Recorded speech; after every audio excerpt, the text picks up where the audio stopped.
Ele entrou dentro da carcaça e a cúpula foi travada no lugar. Quando ele virava a cabeça, o R2-D2 fazia o mesmo, mas se girasse demais, acabava sendo estrangulado pelos fios, então precisava ter cuidado com os movimentos. Para algumas cenas, eles substituíram por um robô menor controlado por controle remoto, especialmente quando o R2 andava pelos pântanos. Já nas cenas mais complicadas, manipuladores usavam fios escondidos para puxá-lo, criando a ilusão de um robô realmente vivo. Outro caso, se você conectasse cabos de extensão suficientes para ir de Nova York até a Califórnia, talvez pensasse que daria para carregar seu celular do outro lado do país, mas na realidade, seriam necessários cerca de 2,5 milhões de cabos de carregamento de 1,8 metro conectados ponta a ponta só para alcançar essa distância. E como a eletricidade se transforma em calor enquanto viaja, ela vai perdendo energia ao longo do caminho. Quando chegasse ao seu celular, teria menos energia do que a gerada ao esfregar a mão em um balão.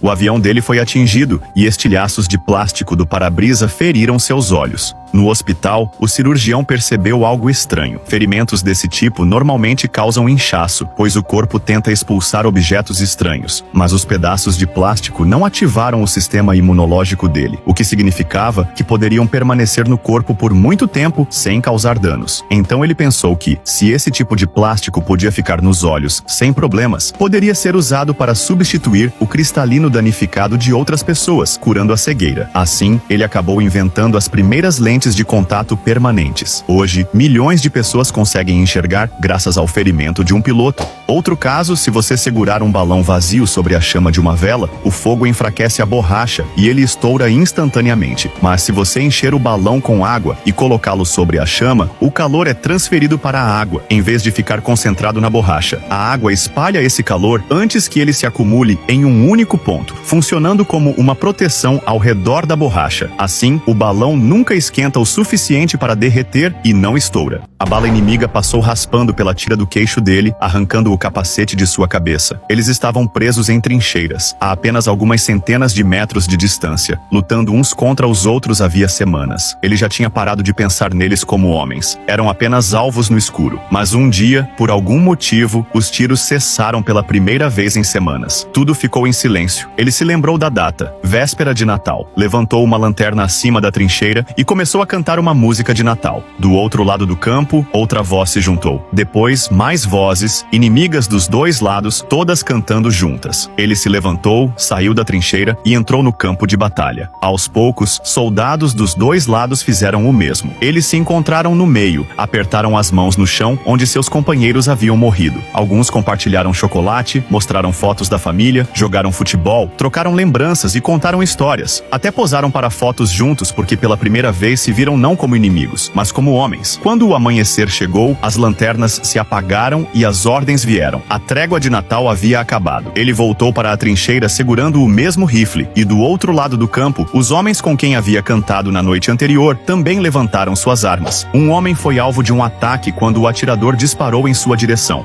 No mesmo instante, ele levantou a mochila para proteger o rosto, e em vez de atravessar seu crânio, a bala atingiu o objeto que estava dentro, um iPad. O projétil ficou preso no metal, impedindo que o ferisse. Aproveitando a chance, a vítima conseguiu imobilizar o agressor no chão e o manteve contido até a chegada da polícia. O animal é esfolado e o couro é raspado até ficar limpo. Em seguida, a casca de árvore é deixada de molho na água até escurecer. Depois, o couro é colocado nessa mistura. Os ácidos naturais da casca se ligam lentamente à pele, impedindo que ela apodreça. Nas semanas seguintes, o couro é transferido para soluções cada vez mais fortes. Cada nova solução liga mais ácidos às proteínas da pele, fortalecendo as fibras. Ao mesmo tempo, isso tinge a pele, deixando-a mais escura. Quando o processo termina, o couro fica forte, durável e resistente à decomposição. Outro caso, quando você se senta para fazer cocô, essa posição na verdade dificulta a saída. Sentar contrai os músculos, que pressionam o intestino grosso, dobrando-o como uma curva que trava tudo. Mas se você usar um apoio para os pés, seus joelhos se elevam em direção ao peito e os músculos relaxam. Isso imita a forma como nossos ancestrais se agachavam para evacuar por milhares de anos. Essa posição endireita a curva, fazendo com que as fezes saiam com facilidade. Ela desliza para dentro da estrutura oca da cadeira, com painéis escondidos escondidos se fechando e comprimindo seu corpo lá dentro. O mágico a leva para o palco, mostrando como a cadeira parece normal de todos os ângulos. Em seguida, ele joga um pano por cima e a sacode, permitindo que a mulher abra rapidamente a cadeira por dentro e saia. No momento exato em que ela se posiciona, o mágico puxa o pano, criando a ilusão de que ela apareceu do nada. A assistente estava trancada dentro da caixa e o mágico pegou a serra para cortá-la ao meio, mas de repente, um homem saltou da plateia e correu em direção ao palco. Ele agarrou uma espada próxima e atingiu o mágico no pescoço, achando que estava salvando a vida da mulher. Acontece que eles estavam em uma pequena cidade, onde ninguém jamais tinha visto esse truque de mágica antes. Por sorte, o mágico sobreviveu e mais tarde explicou que a mulher nunca esteve em perigo. Enquanto isso, um dentista decidiu arrancar o dente de uma paciente andando em um hoverboard. Ele gravou tudo e enviou o vídeo aos amigos. A paciente, inconsciente, não fazia ideia de que estava sendo filmada, nem de que o dentista estava flutuando sobre rodas. Durante a investigação, descobriram que ele também desviava milhões de dólares. O resultado? O dentista foi condenado a 12 anos de prisão.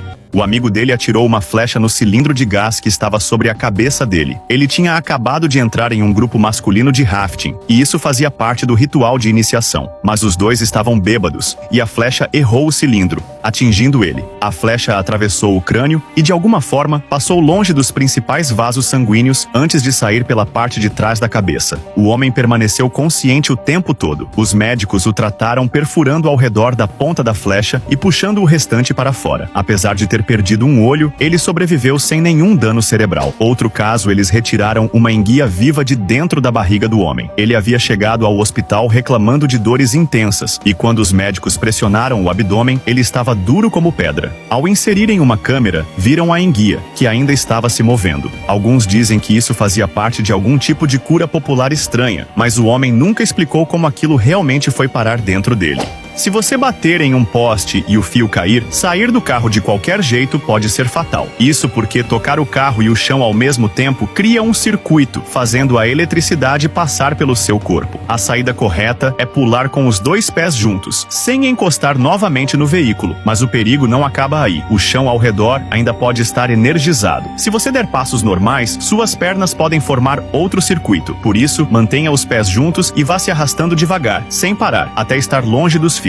Ele olhava para a chave do guarda e memorizava instantaneamente o formato. Depois, limava um pedaço de metal descartado até ficar exatamente igual e se soltava da prisão. Quando criança autista, ele tinha um talento especial para mecânica. Quando seu pai morreu, deixou as ferramentas para ele, mas a madrasta chamou a polícia, já que o testamento ainda não tinha sido lido. Ele foi condenado a 4 anos. Porém, depois de apenas um mês, escalou a cerca de arame farpado e fugiu. Isso aumentou sua pena e o levou ao confinamento solitário. De volta à cela, usou uma serra improvisada para cortar as grades. Em outra ocasião, fez uma arma caseira usando um tubo de pasta de dente e a apontou para os guardas enquanto fugia. Após 13 tentativas de fuga, sua sentença chegou a 34 anos, sendo 27 deles em confinamento solitário. Mesmo com protestos, ele permanece preso até hoje. Se uma pessoa perdesse 130 quilos de uma só vez, os cirurgiões cortariam o excesso de pele ao longo do tronco e dos braços. Depois, costurariam as dobras soltas, formando amplas abas parecidas com asas. Nas pernas, fariam o mesmo processo, removendo o excesso por dentro e unindo novamente a pele. Quando tudo cicatrizasse, o corpo pareceria coberto por um traje esticado. E se ela pulasse de um prédio, essa pele esticada poderia capturar o ar e permitir que deslizasse por alguns segundos antes de cair de volta ao chão.